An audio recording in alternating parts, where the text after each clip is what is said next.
In 1872, the Reverend Grant wrote, "Those who have never seen Superior get an inadequate idea of hearing of it spoken as a lake. Though its waters are fresh and crystal, Superior is a sea. It breeds storms and rain and fog like the sea. It is cold in midsummer as the Atlantic. It is wild, masterful, and dreaded."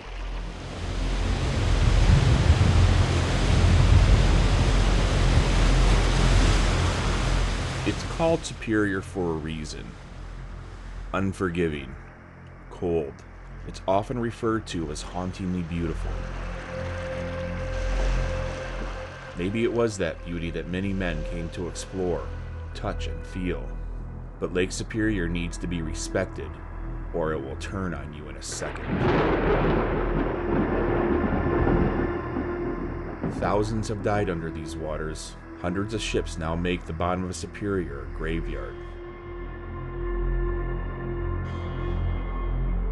This is the story of 3 men who will attempt to cross Lake Superior on nothing but stand-up paddle boards. Look at this, man. They're standing up to honor all the lives lost on the lakes. They're also standing up to raise awareness to keep our freshwaters fresh. And as deadly as Superior can be, we owe it to this inland ocean to keep it as pristine and wild as it was centuries ago. As you're about to see, Lake Superior is unpredictable.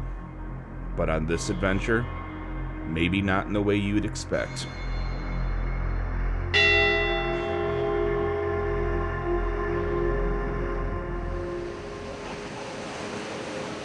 Hopefully I don't lose that GoPro here.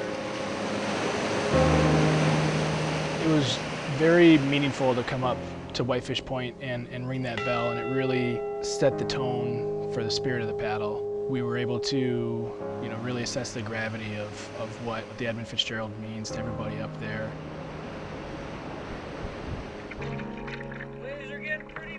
November 10th, 2017. Quinn Morris, Jeff Guy, and Joe Lorenz from Stand Up for Great Lakes came to Whitefish Point. This is the start of a goal, but it's also the start of an emotional journey to cross the greatest of the Great Lakes.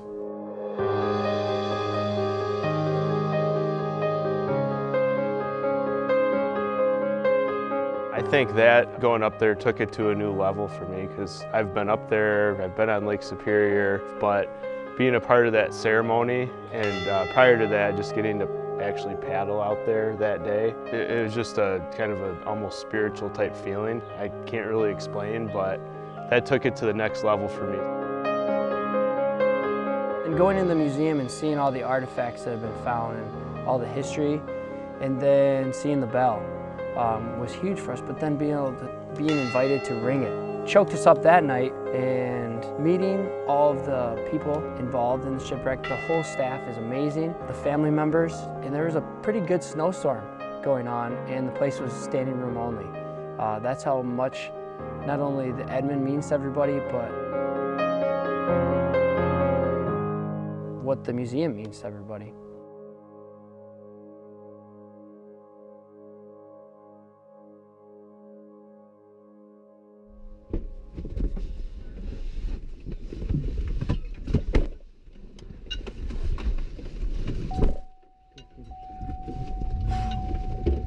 I like these guys. Like, I think they really know what they're doing and stuff. So What I love about the museum too is they have their stuff together. They say they're going to do something, they do it. Yeah, and and Bruce is here. They're knowledgeable. Corey. Yeah, They're a group of people that's passionate about the same kind of thing. It's awesome. yeah. There's something about the water that we're all drawn to. That's what I was gonna say. Here you go, little fella. On Memorial Weekend 2018, the guys from Stand Up for Great Lakes and members of the Shipwreck Society met for a safety paddle. These paddles are very important. The purpose of them is for the captains of the safety boats to get used to the paddleboarders' speeds. One of the safety boats was the Shipwreck Society's 47-foot research vessel, David Boyd. Looking at the cameras to see where the guys are on the lords, idle lords, and It's Captain Daryl Ertel. watching out for nets.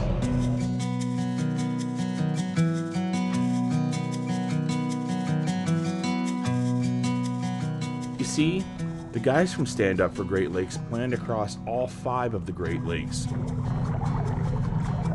Their goal is to raise money for groups that help keep the lakes clean and continue to tell the stories of these fresh waters. In 2015, they paddled 60 miles across Lake Michigan for the Alliance of the Great Lakes. In 2017, they made it more than 90 miles across Lake Huron for the Friends of the Thunder Bay National Marine Sanctuary. And in 2018, they chose the Great Lakes Shipwreck Historical Society as their nonprofit. The organization itself stood for everything that we stood for. I mean, as far as uncovering new shipwrecks, educating the public on the shipwrecks that they've already found, getting kids in there. I mean, they've educated millions of people through their museum and outreach program, so we thought it was a perfect fit. For me, there was a combination when I first understood what they were doing, when I really first started considering what they do. It amazed me, and there was a little bit of disbelief too. When you think about crossing a Great Lake on a paddleboard, it doesn't seem possible. And the fact that they would consider a donation to our organization too was something that all of us were humbled by. But the idea of also doing something greater or bigger than us, discovering these shipwrecks and telling the stories of the people that came before us, I consider that to be a really big part of what we do. But to extend that to helping care for the Great Lakes and protect them is something even bigger yet. So we were all very excited at the thought that we could be a part of this. And it also puts it into perspective what it is that we're about to do and what it means. And that was really the doorway to this whole paddle.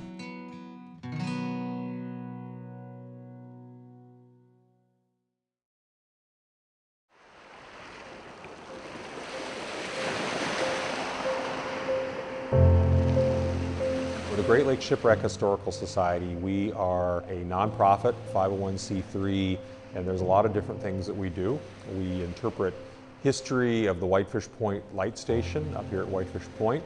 We interpret the history of the shipwrecks all over the Great Lakes, but primarily here on the shipwreck coast, Lake Superior. We interpret the history of the life-saving service that was up here on the shipwreck coast as well. And probably one of the most interesting things that we do is we actively search for shipwrecks on the Great Lakes. And again, primarily up here in the Lake Superior area. So if you combine all of these and add an historic Weather Bureau building from 1899 in Sault Ste. Marie, you have the primary works of the Great Lakes Shipwreck Historical Society.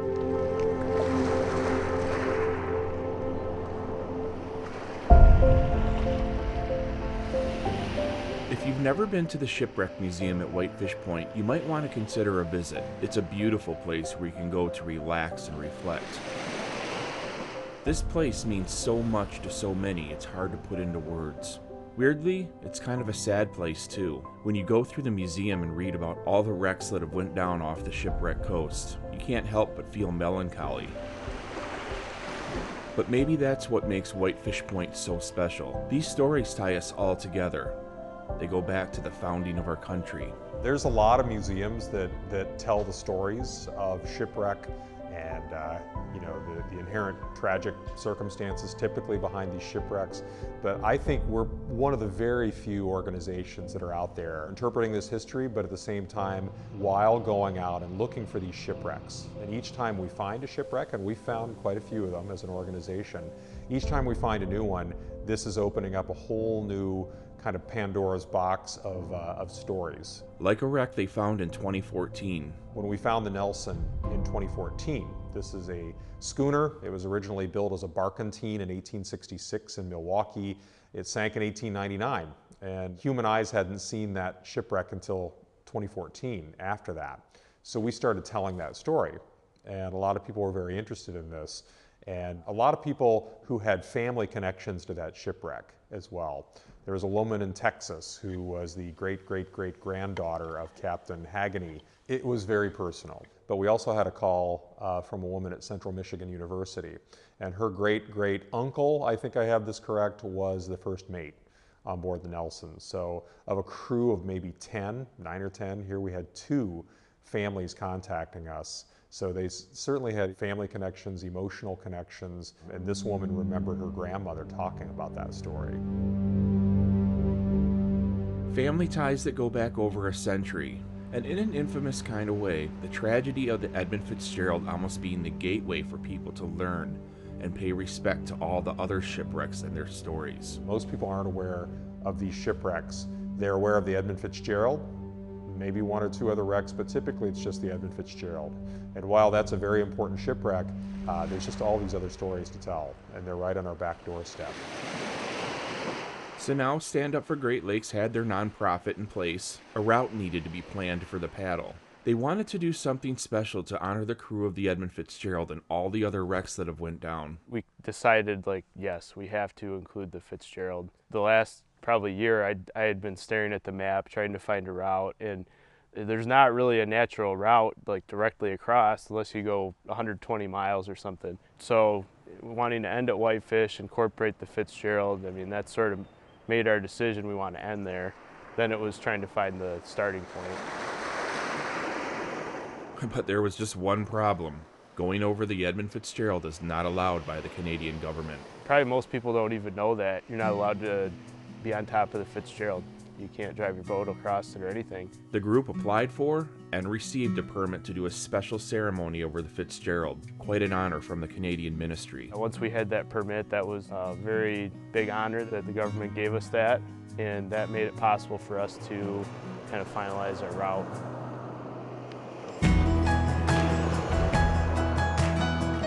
The route ended up being unconventional, 2/3 of a triangle. They would start in Sinclair Cove just south of Wawa, Ontario, then paddle to the Fitzgerald site, then 17 more miles to Whitefish Point. A weather window was set between July 9th and 20th. If the wind didn't set up perfectly for the guys between those dates, the trip was off. Now the only thing in their way was time.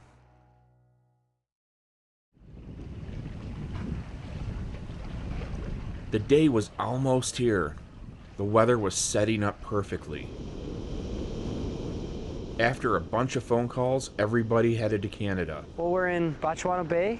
We're on the brink of our third crossing, our Lake Superior. All day, the nerves have been going crazy, like pit sweating. It really hasn't hit. I think once we hit the cove tomorrow and we actually have our boards and our dry suits on, that's, I think, is going to be the scary moment. Right now, it's just excitement. The safety boats had to leave Whitefish Point to get to Sinclair Cove, Ontario. The ground crew and Quinn, Jeff, and Joe staged at Voyager's Cookhouse on Botswana Bay. We had to stay here as the nearest hotel to our crossing, which is 88 kilometers, about 50 some miles. Everything worked out perfectly. So we get up there and get the boards out, and everybody is so excited. There was just this buzz in the air. Jeff was talking to two people on the deck, and they saw our board sitting there, and they're like, "Oh, so where are you paddling?" I said, "Well, we're going to end in Whitefish Point." And they said, "Straight across from here?"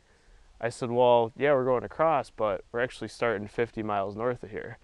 "What? Are you serious?" So that I explained it to them, you know, that we had crossed Lake Michigan and Lake Huron, and they actually thought it was really cool. And I explained Stand Up for Great Lakes and why we do the paddles and how we wear dry suits and are very safe and everything.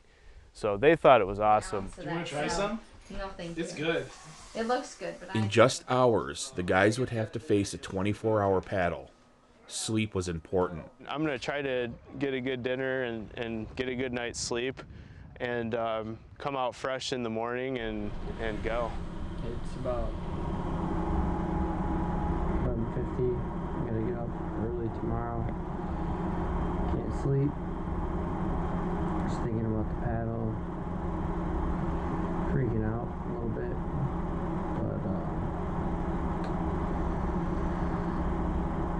trying to get some rest because it's gonna be a long day and long night. And I need some sleep, but right now it's not happening. The lake was glass. The fog was not super thick, but it was just like enough to make it unforgettable. In the middle of Lake Superior Provincial Park, just south of Wawa, Ontario, the guys from Stand Up for Great Lakes started their adventure at a very foggy Sinclair Cove. Both safety boats waiting offshore. Quinn's brother, Tyler Morris's boat, and the Shipwreck Society's David Boyd, both ready to go. And I scream as I'm coming down the ramp, you know, and the boats are all pumped up, and it's the first time I saw you and our captain and our EMT and my brother, and seeing them, you just get this like emotional, let's do this. Oh, it's beautiful. Absolutely beautiful. Yeah, I couldn't ask for a better. The fog is great. Love the fog. This is crazy. Like, this is nuts. So I'm amped. I remember I got there, got my board unloaded. You can just see like the outsides of the cove, and that was amazing. That really, like, you know, okay, it's go time. That place was so cool, and to start out in the fog was, I think, was pretty neat. If you look behind Joe, that's Tyler Morris and EMT Mike Sanders in the water. They decided to take a dip before the trip started. That's also when the temperature superior drove a point home to Mike. Dove in, and we knew the surface temperature was 58 degrees, but I can tell you about 6 inches under the water, the surface temperature on Superior is a lot colder. And you know, instantaneously it drove home the fact that we were in a hostile environment, and we would be for the next 28 hours. You know, that, you know, games were over, and it was about to get real. On their boards, food, lights, and drinks, and a very special tribute. Our goal is to leave Sinclair Cove and head out to the Edmund Fitzgerald. And what we wanted to do is something special when we go over it. What we're doing is we're paying our respects to the Fitz, but also we're paying our respect to the sailors that have gone down. So we have 29 carnations on the actual wreath, which is 100% biodegradable, and it'll float. And then we have one single that'll represent all the other ships and sailors that have gone down on all the Great Lakes, but also in Superior especially. So, love you. One from you and one from Melissa. They were ready to go. Always an emotional moment for the people who love them. And then, you know, we're hugging our girlfriends, wives, family, and they're all crying, you know, so you're trying to stay strong because you don't want to show that you're scared too, but definitely panic mode. Be the turtle. You know, you never know what you're going to hit, and we thought it was going to hit us with everything. More than 60 miles was ahead of them. But the first 20 minutes of this paddle may have been the most significant because of what this place means. Probably one of the most beautiful, rugged places that you've seen, especially from a boat, and it didn't disappoint. We just started our journey across Lake Superior. This part of the Canadian shoreline is stunning. It was so beautiful. There's this huge like cliff to the side. It was something out of like a mythology storybook. The fog was dense enough to where we couldn't see 100 yards, which made everything that much more interesting because every 100 yards you're seeing new terrain.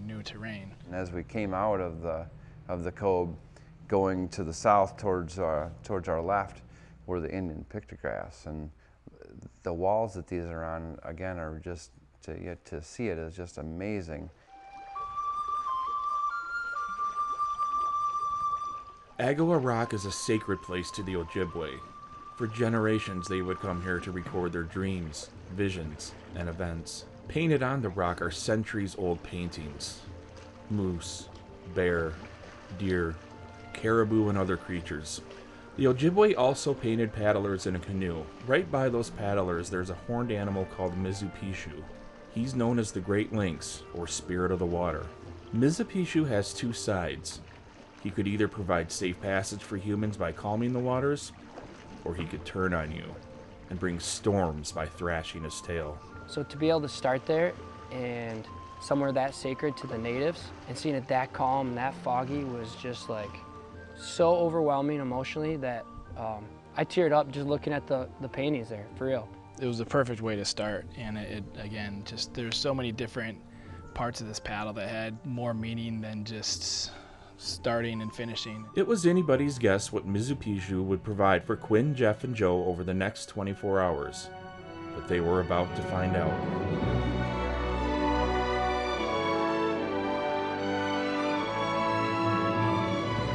The lake just welcomed the guys like I've never seen anything like that.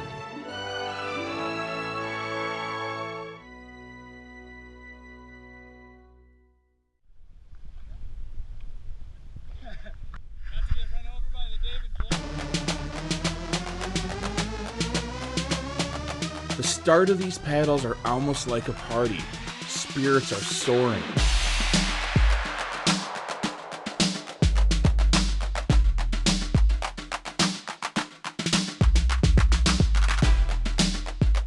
We were flying and the fog starts lifting as we're leaving. It is perfectly glassy. You never see Superior like that. And the whole time we're sitting here thinking, all right, this is a great start. You know, that nothing can take this away from us, no matter how rough it gets. Swam in the middle, Superior. And the spirit of the water was being nice. You look back and you could still see the cliffs and the island, and it was that fog bank was still like protecting that sacred location. We got out of it and it was almost like a blessing for our trip. You know, someone was definitely looking out for us on this one. We're coming along the island and it was just almost unbelievable how calm the water was. And we had maybe this like tiny little breeze coming at us, but we were just slicing through it. And I'm thinking to myself, right, this is nice, but you know, we're gonna get into some harder stuff later. It could have been any better, you know. We never expected it to be that way. Superior is always the one that everybody talks about being unpredictable, and it was unpredictable because that was the last thing that anybody would have predicted to happen. So it really did end up doing the least predictable thing it could have by just giving us just a big sheet of glass the entire time.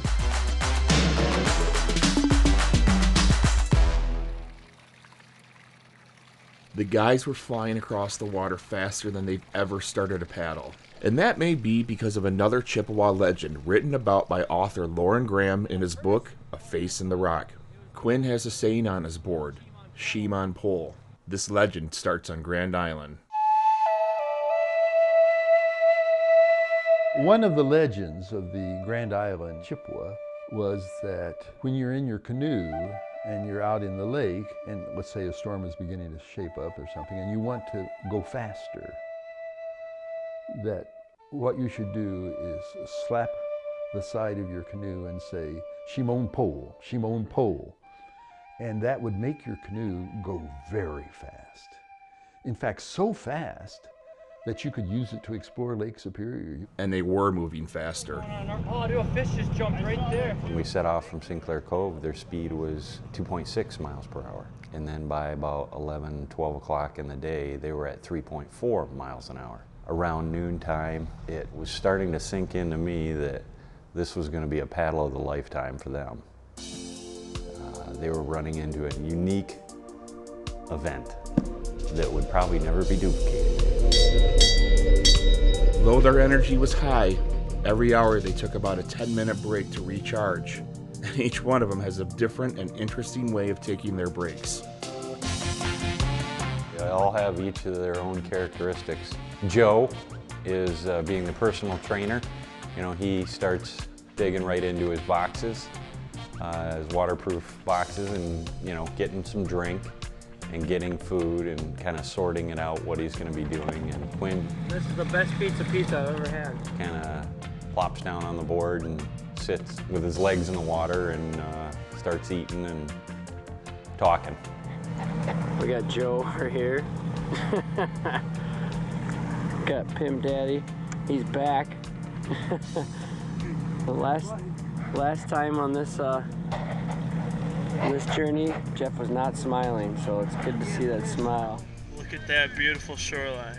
And Jeff is probably the most laid back on the break because he looked like he was in a recliner all the time. He would immediately just assume the position of relaxation on the board, and he had it right. He had it all balanced out right, and he could access his water and his food and just kind of chill. They do a lot of different things when they have the opportunity at those breaks, because it is a couple minutes away from the focus of the paddling at hand, and it is an opportunity to take in those moments. And you know, just even though 7 to 12 minutes, but that's 7 to 12 minutes of, hey, I'm out in the middle of Lake Superior, you know, miles from shore, and I'm sitting here eating a sandwich on a paddleboard. I mean, how great is that?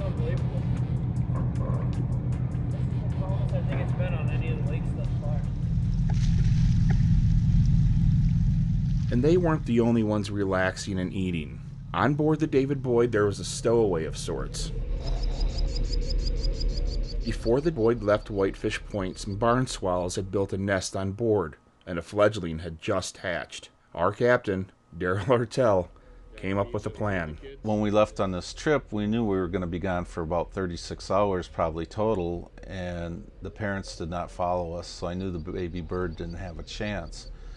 So I got with Bruce and we removed the nest, brought it in to the cabin, put it into a box, and so we started feeding it. And everybody was teasing me in the beginning, but before the end of the trip, everybody was killing flies and bringing them in and feeding the bird. So the bird was eating, had a healthy appetite. Something floating in the water over there. I'm gonna go check out, see what that is. Back on the water, the guys were coming across something you'd think wouldn't be in the middle of Lake Superior. It's the middle of Lake Superior. We find a big piece of plastic out here. Sad, dude. That's a huge problem. I think going forward, that's going to become one of our biggest initiatives of Stand Up for Great Lakes is this plastic issue.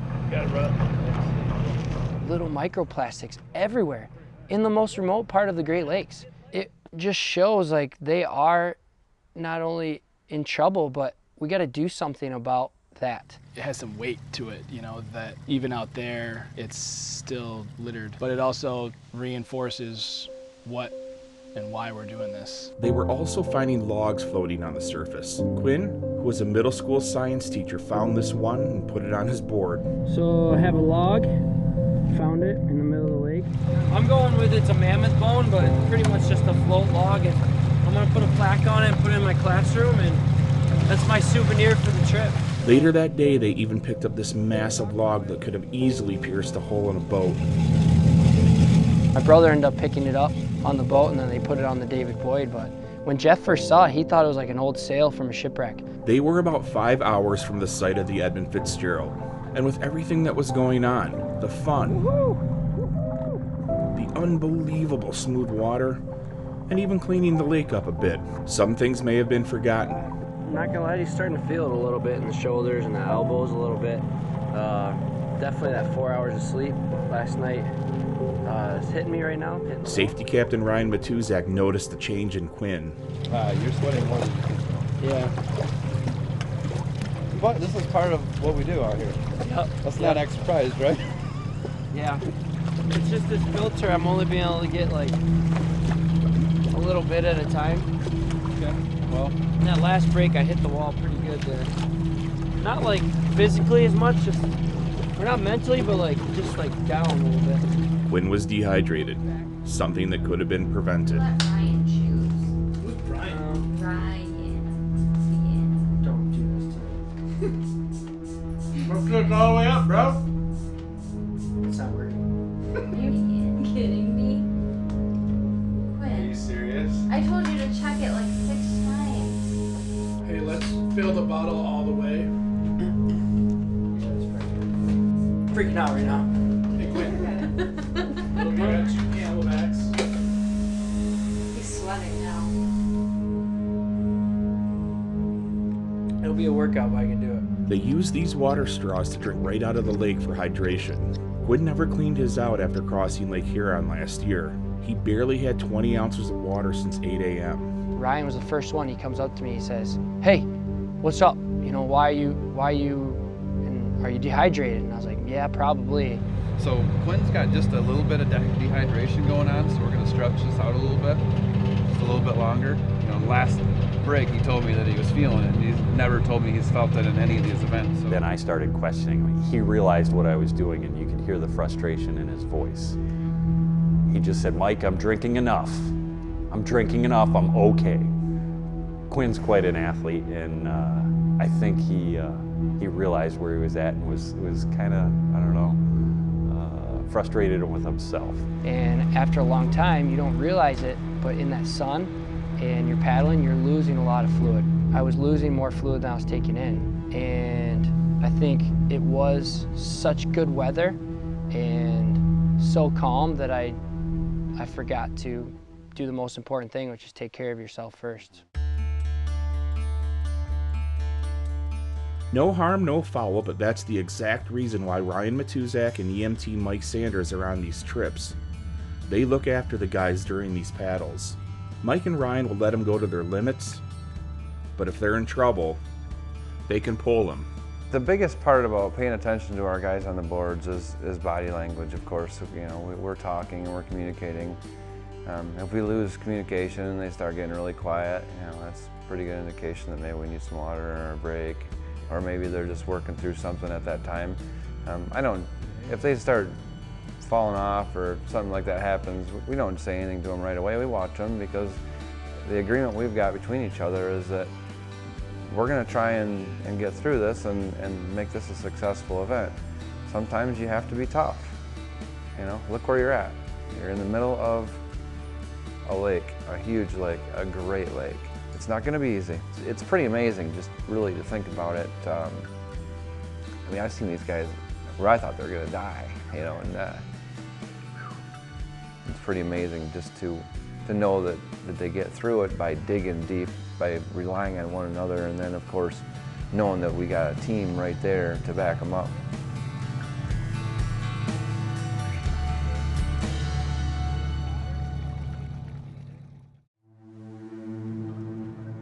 The men from Stand Up for Great Lakes were about 11 hours in on their journey across Lake Superior. They weren't that far from the site of the Edmund Fitzgerald.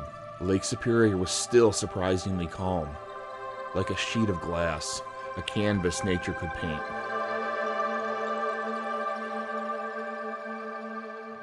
In the middle there, you get this look of the water where it's just like liquid mercury, just kind of just changing and undulating.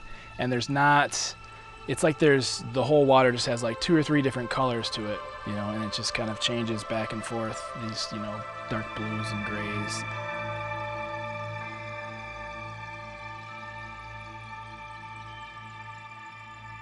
I was really surprised to see that on Superior at all, let alone the entire time. See that? What? There's like this red sliver right on the horizon. Yeah, that's pretty cool. You see it, Ryan? Oh, absolutely. Hey, Quinn, check out that red sliver.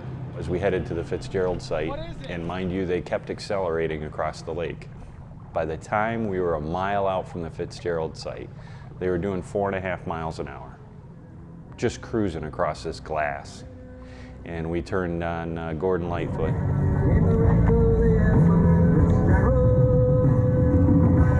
Dude, it's so crazy to happen right here. Turned it up loud. I think they were probably making over 5 knots over that last mile, just cranking out the strokes. The scene was really unfolding dramatically. We had super high anticipation. You know, we had just been paddling all day, so we're getting amped up as we're getting closer. Approaching it, and you have the sunset off to your right, and it's a little hazy. And the day's been perfect, almost blessed for this occasion. I have this wreath on the back of my board that we're about to place down. And to know like what those sailors were going through at that point in the lake, literally you were there. 43 years ago, a terrible accident happened right here. 29 men lost their lives. Quinn, Jeff, and Joe's excitement turned somber. It hit me really the most, you just like fully realizing we're above the Edmund Fitzgerald, like literally above it. And everybody that was on board, they're down there. That really brought it home, that we actually did have the opportunity to do something meaningful for these people right above them. We came together and we had our boards almost in a triangle. We put a wreath with 29 carnations on each of our paddles. We lowered it down into the water, and then we threw, Joe threw a 30th flower out there too. And we just sat there and had a moment of silence and watched it.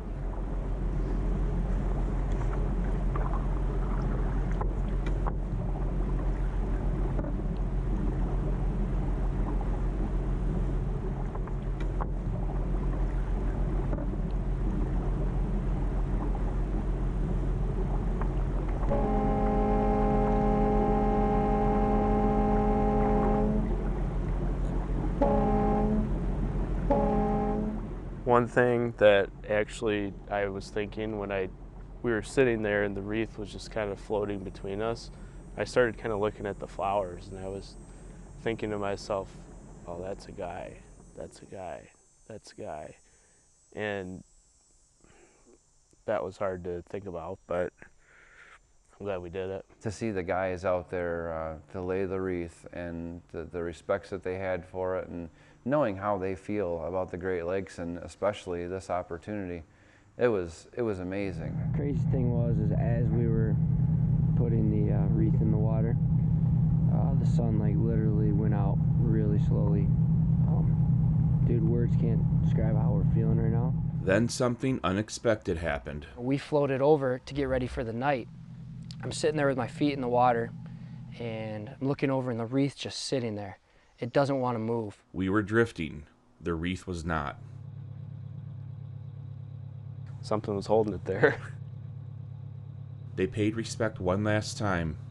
17 miles to go. Daylight was just about gone. Night is when both safety boats need to be playing their A game. The dark brings cold, confusion, and a lot of time to think about how far you have to go. But night is Joe's favorite. There's that star. First star, second star. Beat you to it. I like it. It's exciting. I'm normally a night person anyway. It's challenging. It's kind of the make or break. Oh, I don't get sunburn in the night. So that might be like 50% of why I love the nighttime. Superior was still surprisingly calm. Trying to look at all these stars is awesome. Every one of your paddle marks in the water. Really? Oh, it looks freaking sweet. When you paddle, it leaves a white spot in the water. A beautiful night, but stressful for the captain of the David Boyd, Daryl Ortell. It got very dark. No moon at all. The most dangerous part of the trip was coming up. It's at night, and we're crossing 3 shipping channels that are very heavily used. And definitely not for Safety Captain Ryan Matuzak. This is when things got, well, we'll just say a little sloppy. Need you guys to try and stay together this time instead of spreading out over 80 yards, okay? I gotta get Quinn to stay with one of the groups. See, the only lights we had that night was from the safety boats. If Quinn, Jeff, or Joe went beyond those, we couldn't see them. Ryan was not happy. You got too far out there. Did you see me? Yeah, we couldn't tell where you were at. You were so far back, we couldn't tell whether you were 100 yards or 40 yards. I was like 400 yards. Well, we can't tell the distance. I can't hear you over this motor. So Yeah, if you're hollering, I'm in trouble. If a guy gets too far away from the boat, something happens, and he were to fall off his board and hit his head on the board going into the water, in the dark, there is not a really good chance that we're going to get back there in time. I mean, we're going to try like hell, but let's just be honest. If you're not close enough for us to help you and you fall in, you know, they're wearing protective gear and they're wearing flotation suits, but it's still dark and you still got to get to them. So that's the thing that resonates so much with me, is the fact that their families depend on myself and our team to make sure that they come back alive, and there's a lot that goes into that. Safety is a major component of these crossings. That's why I slip into the survival suit. If I have to go in the water, I want to be able to stay in the water if necessary. Stay in there for whatever length of time is required. That cone of light around the boat, that's their safety zone, where all eyes are on them. I wasn't going to let any of them get out of that. But they did. That's when Ryan had a bit of a come-to-Jesus meeting with the guys. In this video, he sounds a lot calmer than he really was. Hey boys, we need to go back to the program we've been doing for 2 paddles across the Great Lakes, which is staying together and tight, okay, in the dark. You guys got to do a little bit of something to stay somewhat together. I can't have you where I can't see you because I'm freaking out. Ryan started to get a little crunchy because we were straying a little too far from the boat, and I'm actually glad he did that because we were being a little nonchalant. Ryan, we probably would have died on Michigan without him. We were going to do it all wrong. The whole system that we have is because of him, and we've done it right successfully 3 times. And Mike, he's the guy, like at night, he's sitting there like a sentry. You know, he's like right there in his dry suit, If we even think about going in, I think he'd go in and give us mouth to mouth. I really do. The Shipwreck Society had just installed a FLIR camera. That's a camera that picks up hot spots. It was decided the guys would paddle behind Tyler's boat while the David Boyd watched from behind. And it was just like looking at the 3 paddle boarders in the boat as if it was daylight. I could see everything. If they would have dropped the paddle, I would have seen it. If a guy fell off the other boat, I would have seen it. That was a very good safety factor we added in this past winter. Told them how I felt about them and cared about them, and told them about what their families had said to me in the past and how much that I carried that with me on every one of these events. And it meant a lot. They all told me they understood. To hear them say yep, and just no arguments, no questioning, they understood, and we all kind of said, oh yeah, you know, we need to do this a little bit differently.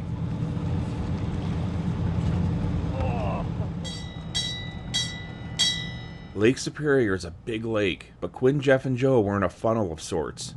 We weren't the only ones headed to Whitefish Point. Pretty much loitering right in the middle of I-75 for freighters. Whitefish Point is the critical turning point for every freighter that's going upbound into Lake Superior or downbound into the Sioux Locks. If there was ever a traffic jam on Superior, we were in it. 6 freighters passed us in a matter of a few hours. But you got the paddle boarders, I believe, in the water? Yeah, they're crossing Lake Superior and their destination's Whitefish Point there at the lighthouse. Wow, it's good timing.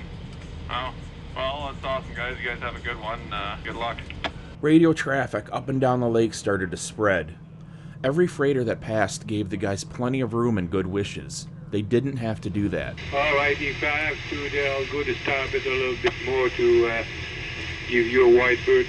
And for them to deviate their course and give us a wide berth, just shows like how much what we're doing means to people. We just had a good conversation with a couple of the freighters that are passing. Yeah? They wish you guys safe travels. They're going to give you some room. They were entertained by the fact that there's 3 guys trying to cross Lake Superior on paddle boards.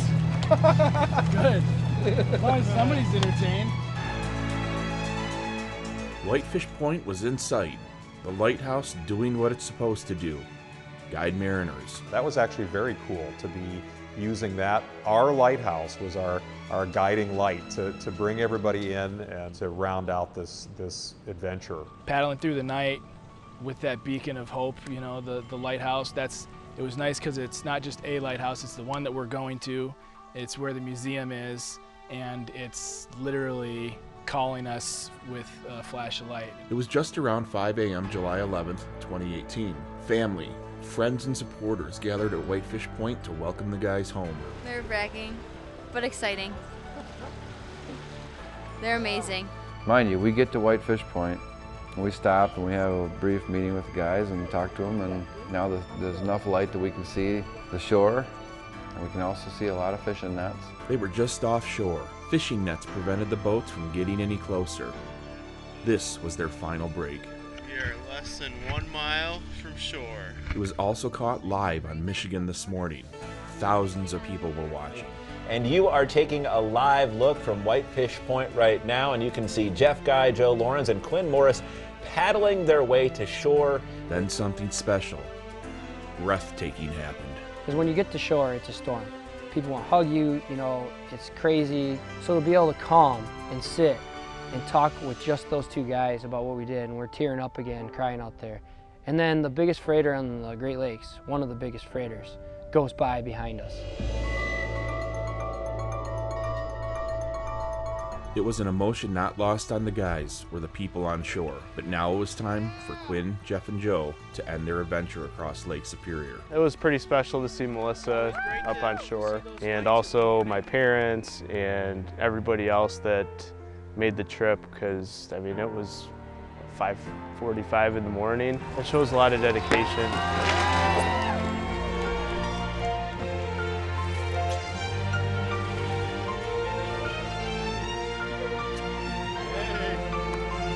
Awesome, glad you were there. The 3 men from Stand Up for Great Lakes paddled close to 60 miles in less than 22 hours. It was anyone's guess as to why the lake was so calm. Was it a blessing from Mizupishu, or just plain luck? You've got to see it to understand it. The amount of human spirit exerted in this event is something that it's deeply touching. Take what you want from it, but maybe, just maybe, the respect and love these guys give to our lakes was given back. Something worth standing up for. Thank you, Lake Superior. Thank you. They prepared for the absolute worst. They got the best, and they just crushed their crossing in a very, very sound manner. What am I getting? Why did I stand in the middle? Cheers, guys. Cheers. So like Jeff said, the most we've raised, and it is an honor for us to present this check to you for $15,000 today.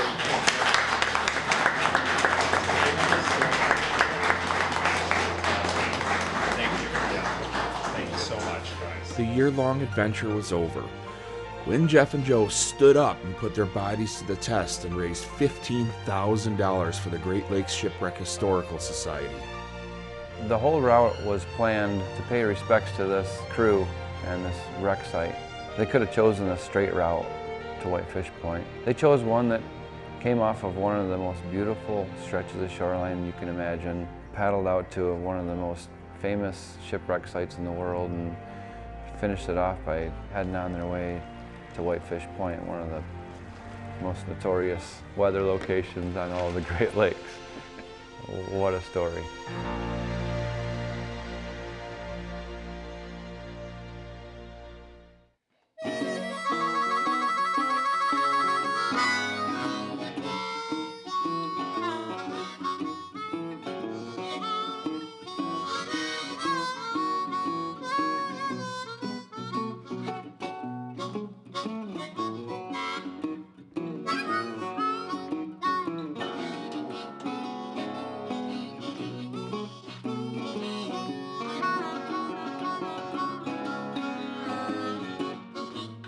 So we had it carved, and we're presenting that as a gift to the museum as well. So stand up for Great Lakes.